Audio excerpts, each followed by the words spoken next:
Online class में आपका हार्दिक स्वागत करता हूं। आज हम कक्षा 10 में विषय सामाजिक विज्ञान पाठ 9 वन एवं वन्यजीव संसाधन के भाग 3 में यहाँ पर वन्यजीव संरक्षण योजना के बारे में अभ्यास करेंगे। दोस्तों, इस भाग के अंदर जितने भी वन्यजीव हैं कि जो लुप्त होने की अवस्था में हैं, भविष्य में जो बहुत ही कम देखने को मिलेंगे, जिन पर संकट आ गया है, जिनकी प्रजातियां लगभग लुप्त होने की कगार पर हैं, उन सभी प्राणियों के बारे में हमें यहाँ पर चर्चा करनी है। और उनके बचाव के लिए सरकार ने जो भी योजनाएं लागू की हैं, उन योजनाओं का हम यहाँ पर परिचय प्राप्त करेंगे। तो आइए दोस्तों, आगे बढ़ते हैं।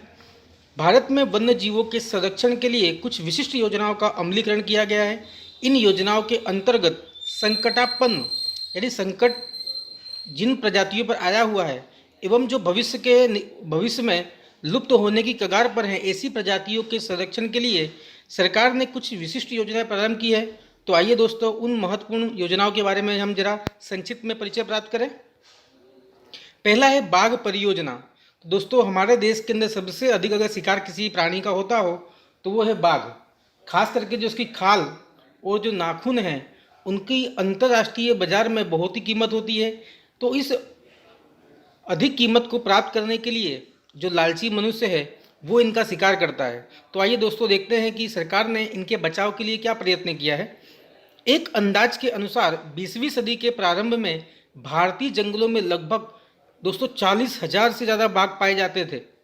लेकिन बहुत ही गलत तरीके से होने वाले शिकार एवं निर्वनीकरण के परिणाम स्वरूप बाघ का जो अस्तित्व था उसके सामने बहुत ही बड़ा खतरा उत्पन्न हुआ है और ये काफ़ी संकट में है।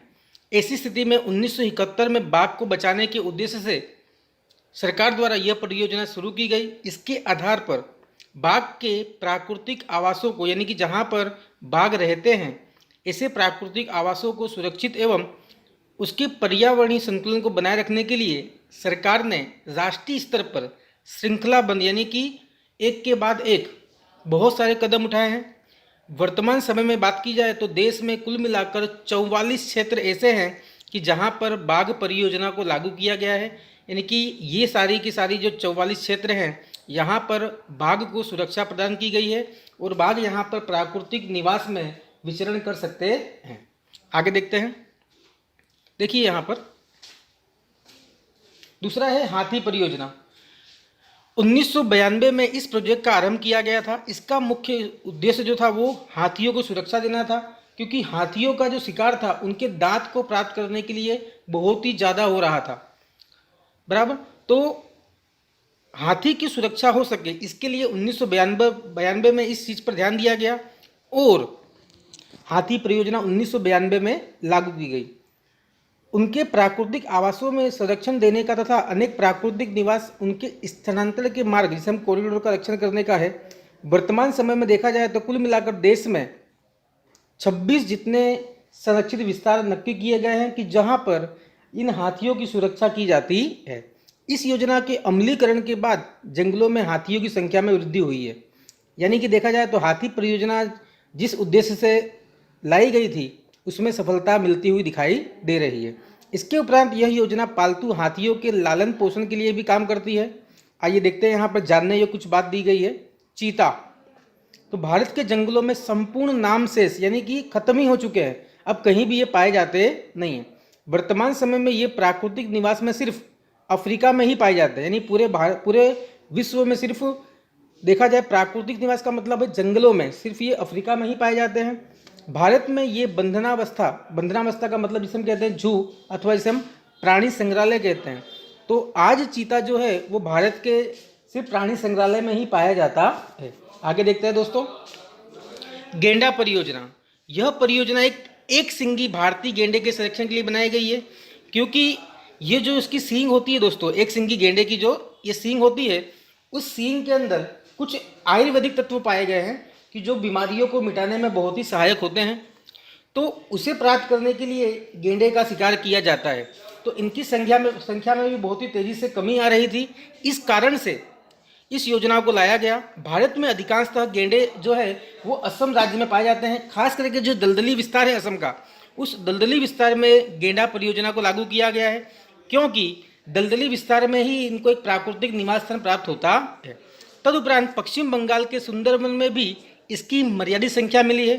भारत राइनो विजन 2020 की व्यू रचना के अनुसार भारत में गेंडों की संख्या 3000 तक पहुंचाने का लक्ष्यांक रखा गया है, क्योंकि जो देखा जाए तो इनकी जो संख्या थी वो बहुत ही तेजी से कम हो रही थी। इस संख्या को कम होते हुए देखकर ये लक्ष्यांक रखा गया है कि धीरे धीरे हर साल इस संख्या में वृद्धि की जाएगी। आइए कुछ हम देखते हैं इसके बारे में कुछ तथ्य। एक सिंगी भारतीय गेंडा, तो असम में ब्रह्मपुत्र के दलदली क्षेत्रों में, बंगाल में सुंदरवन के क्षेत्रों में यह पाया जाता है।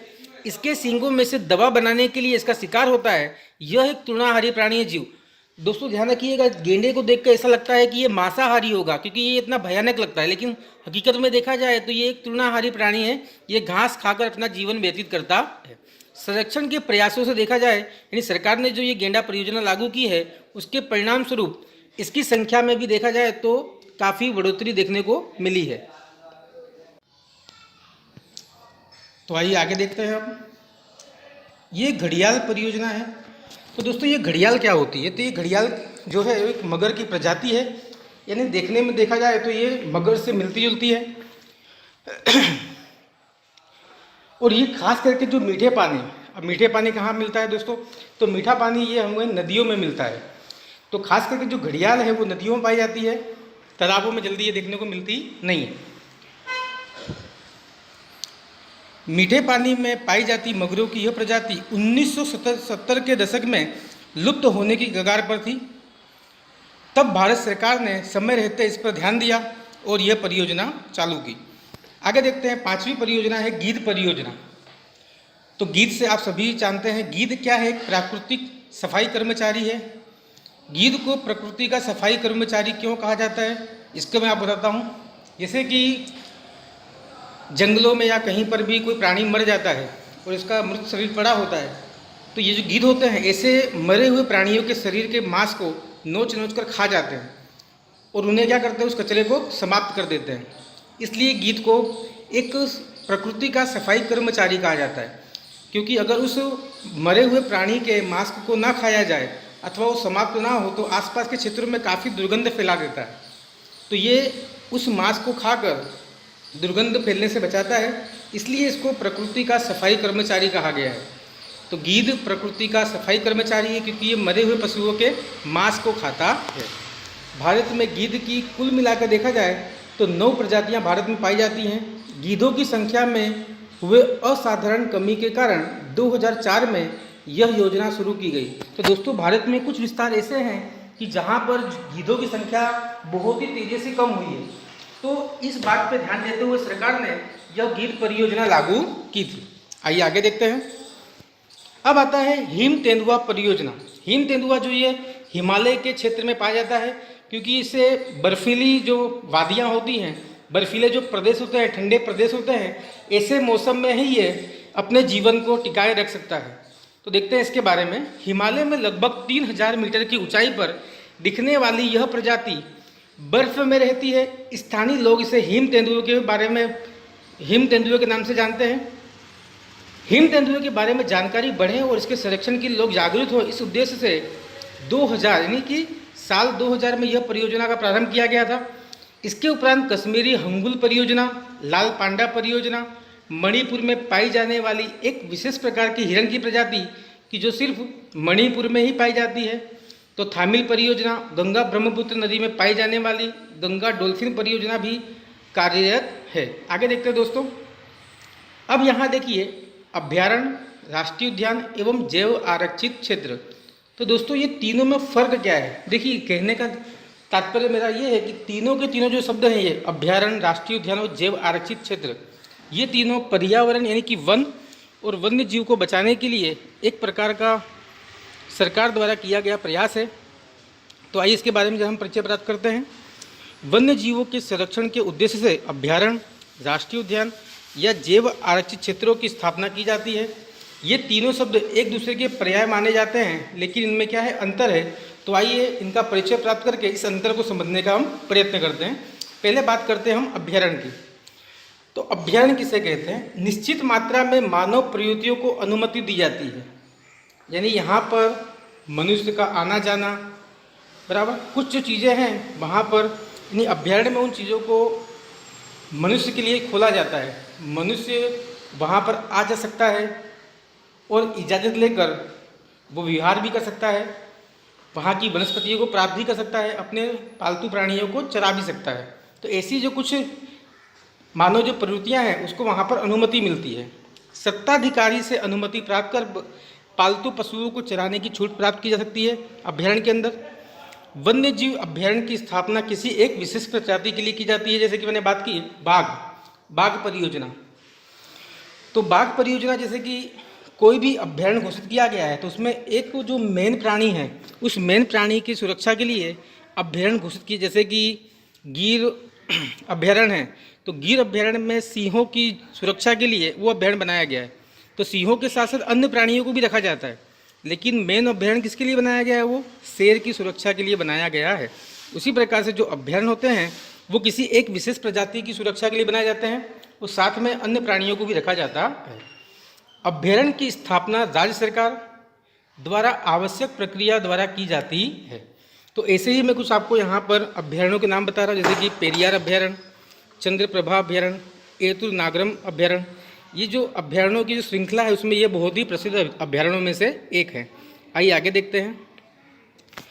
ये नक्शे को देखिए अब ध्यान से देखिए। पहले हम इस बॉक्स को देखते हैं। जहाँ पे आप ब्लू कलर का डॉट देख रहे हैं वो है वन्य जीव अभ्यारण्य। तो देखिए यहाँ पर सारिस्का, केवलादेव, जेसोर, कर्नाला, एतुर नागरम, बराबर, मृदुमलाई, पेरियार, सुंदरवन। और आपस देखते हैं दोस्तों, देखिए सारिस्का ये राजस्थान में, केवलादेव वो भी राजस्थान में, जेसोर वो भी राजस्थान में, कर्नाला महाराष्ट्र में, एतुर नागरम देखिए ये कहाँ पर है, ये तेलंगाना में है। फिर देखिए बांदीपुर, तो ये कहाँ पर है, तमिलनाडु में। और पेरियार कहाँ पर है, ये भी तमिलनाडु में है। सुंदरवन देखिए पश्चिम बंगाल में। चंद्रप्रभा वो कहाँ पर है, उत्तर प्रदेश में। अब देखते हैं पक्षी अभ्यारण्य, जहाँ पर ये स्टार देख रहे हैं आप गुलाबी रंग का दोस्तों, तो ये पक्षी अभ्यारण्य है। देखिए ये नल सरोवर तो वो गुजरात में, रंगानाथिट्टू तो वो केरल और कर्नाटक की बॉर्डर पर आया हुआ है। तमिलनाडु में विदानथांगल, ये 3 पक्षियों के अभ्यारण्य आए हुए हैं दोस्तों। उसके अलावा राष्ट्रीय उद्यान की बात करते हैं तो राष्ट्रीय उद्यान में और देखिए यहाँ पर गिर राष्ट्रीय उद्यान, कान्हा राष्ट्रीय उद्यान, सुंदरवन, मनास, काजीरंगा, कॉर्बेट, दचीगाम, ऐसे बहुत सारे जो अभ्यारण्य हैं वो हमारे राष्ट्रीय उद्यानों में से माने जाते हैं। देखिए दोस्तों यहाँ पर दचीगाम जो अभ्यारण्य जो ये राष्ट्रीय उद्यान है ये जम्मू कश्मीर में आया हुआ है। कॉर्बेट और राजाजी ये दोनों हिमाचल प्रदेश में। फिर देखिए यहाँ पर शिवपुरी यानी यूपी, वेलावदर, गिर समुद्री राष्ट्रीय उद्यान ये तीनों गुजरात में आए हुए हैं। बांदीपुर केरल में, कान्हा मध्य प्रदेश में, काजीरंगा और मनास दोनों ही असम में आए हुए हैं। तो इस तरह दोस्तों यहाँ पर हमने देखा कि कहाँ कहाँ पर वन्य जीव अभ्यारण्य, पक्षी अभ्यारण्य और राष्ट्रीय उद्यान आए हुए हैं। आगे बढ़ते हैं। राष्ट्रीय उद्यान किसे कहते हैं, देखिए तो अभ्यारण्य की तुलना में अधिक संरक्षित क्षेत्र है, यानी कि अभ्यारण्य की तुलना में ये बड़ा होता है, विशालकाय होता है। इसमें एक से अधिक पारिस्थितिकी तंत्र का समावेश होता है। एक से अधिक पारिस्थितिकी तंत्र का मतलब होता है दोस्तों कि यहाँ पर जैसे हमने पिछले में बात की थी अभ्यारण्य में कि किसी एक विशेष प्राणी के लिए वो बनाया जाता है। यहाँ पर ऐसा नहीं है। यहाँ पर एक साथ में कई प्राणियों के लिए को सुरक्षा प्रदान करने के लिए इसकी रचना की जाती है। यहाँ पर पालतू पशुओं को चराने पर संपूर्ण प्रतिबंध होता है। किसी प्रकार का यहाँ पर पशुओं को चराने दिया जाता नहीं है। अभ्यारण्य की तरह किसी एक विशेष प्रजाति पर यहाँ पर ध्यान केंद्रित नहीं होता। इसकी स्थापना राज्य सरकार एवं केंद्र सरकार दोनों मिलकर करते हैं। काजीरंगा, कॉर्बेट, वेलावदर, समुद्री राष्ट्रीय उद्यान, गिर, दचीगाम ये सारे राष्ट्रीय उद्यान के दोस्तों क्या है, उदाहरण हैं।